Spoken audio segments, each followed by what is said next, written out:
Hey guys, how's it going? Icy Cat here, and today we're going to be talking about patch update 2.1.3 for Year 2 Season 1. Let's break down everything we know about what's being changed and what's being fixed.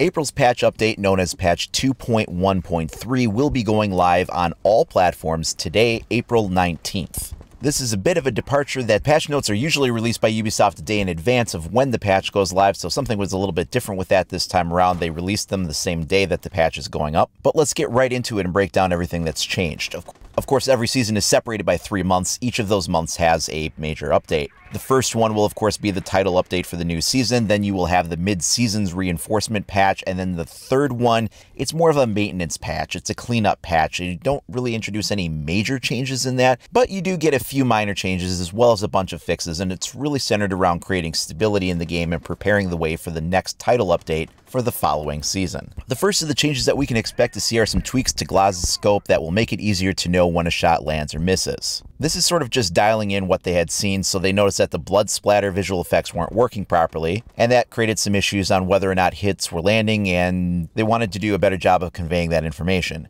They've also reduced the noise created by the thermal lens, so that would be the area of the scope that actually gives you the thermal registration. It's sort of like that tinted blue color. Well, now it's going to have like less of that noise effect on it. They say it caused the yellow highlight to bleed from the edges of the character, which gave the player a false sense of where the opponent's body begins and ends. As a result, players will be able to see much better when a hit lands and when it doesn't. So they've reduced the noise on the edges of the highlighted enemy, they've lowered the contrast of the blue tint of the lens, and they lowered the contrast of the yellow highlight on opponents so they won't glow as brightly. Combined with the fix in the blood splatter effects not appearing, and you should have a better time knowing whether or not your shots have successfully landed. I will say from my own experience using him that sometimes shots don't appear to land, and it doesn't really have anything to do with whether or not like the yellow edge is blurred or not. I mean, you can hit some people sometimes center mass and it just doesn't seem to register a hit sometimes. The next change we're seeing is Montaigne's revolver hip-fire spread has now been increased. Their position on this is they felt like the revolver plus the laser sight was overall too strong at medium and longer ranges. By increasing the hip-fire spread of the gun, he won't be able to quickly shut down his opponent without having to expose himself anymore. I think this is probably going to see a mixed reception depending on which kind of platform you play on. PC players could probably pretty easily land these shots with the revolver and hip-fire, whereas on console it could be a little bit more of a challenge to do. I also think there's going to be some division on people as far as to whether or not this was really something that needed to be done, and other people that will be very glad to see this get done. Next up, they wanted to address Hibana's X-Kairos pellet bug status. So here's the deal with this. They've been looking into the issue for a long time, and every once in a while Hibana's gadget would randomly not blow up. Now, I play a lot of Hibana, and I've really not seen this. I don't know, maybe once or twice, but I just haven't run into this a whole lot. Yet I've run into other players that this happens to them all the time, and it's incredibly frustrating. And here's what they had to say about this. They found out that when they took a closer look at the problem, that fixing it was going to be way more complicated than they had first thought it would be. And really what it comes down to is that the only way to fix the problem is to basically rebuild the back-end design of Hibana's gadget. They say this is not an easy task, but they have targeted this to be completed within next season. That doesn't necessarily mean when we get May's update it'll be in there. It could be in the mid-season reinforcements. It could even be in the final patch of the season. We're not sure. They're just targeting sometime next season for this fix to occur, and it sounds like there's a complete redesign having to be done. I don't know if that's going to affect how the gadget actually functions, or if it's more of an underneath the layers of programming and the coding of how it works, and maybe it'll be invisible to us on our end and it will still work the same way. Only time will tell on that one. The long and short of it, though, is that they seem to finally understand what is really behind this problem, and that what it's going to take to get it done is not something that's going to be fast enough to be implemented right away.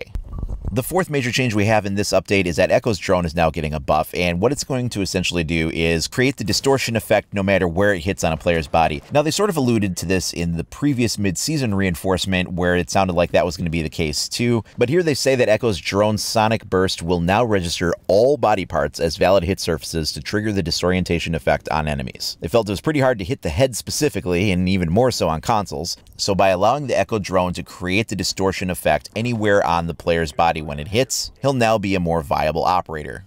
Following this are a bunch of fixes to the game, and again, the third patch in the series within a single season tends to be more focused on stability rather than big changes. As usual, they have a very large list of the things that have changed, and if you want to find out more about that, you can see the detailed patch notes on both the official forum as well as the subreddit. The links to get to the patch notes are found in both those places, and the links for those are in the expanded comments below the video. I will go over a few of the more prominent ones. I'm not going to go over each and every single one of them because, again, they usually have so many of them within the patch notes, but here's a few that stick out. Previously, if the entire enemy team was kicked for team killing, the winning team wouldn't gain any points for rank. They've taken care of it, so now that won't be an issue anymore. Sometimes operators were able to deploy their gadgets while prone when they weren't intended to, and that's been repaired. Previously, a down but not out timer was not paused when a teammate is reviving a down player, and even though you were trying to pull them back up again, they could die in the middle of being healed. That shouldn't happen anymore.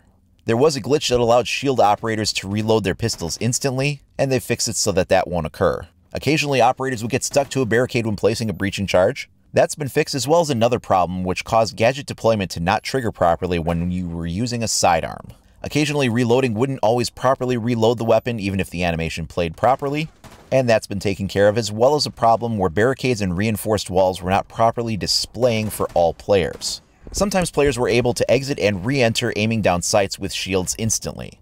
This is obviously not an intended function of a shield user with a pistol, so they've transitioned the ADS time so it works properly in all cases.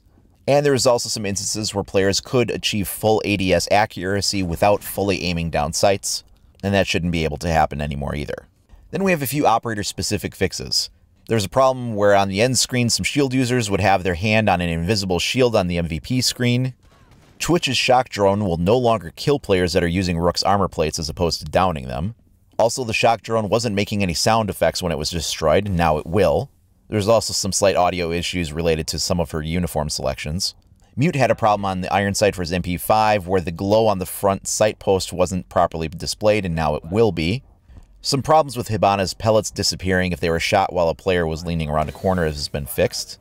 There was also some interpenetration issues with Capcan's laser trip mines where they would kind of glitch through an object causing a broken animation. Echo gets several fixes as well. Previously, you could sometimes throw his drone directly onto the ceiling and stick to it. That wasn't really something that was intended to be done, which is too bad because it's actually a good way to counter getting over a deployable shield when it was set up. You can't actually go around it, but if you could throw it over to the ceiling and then have it stick up there and then drop down, you could have gotten around it. That was sort of nice, and it's actually too bad it got fixed.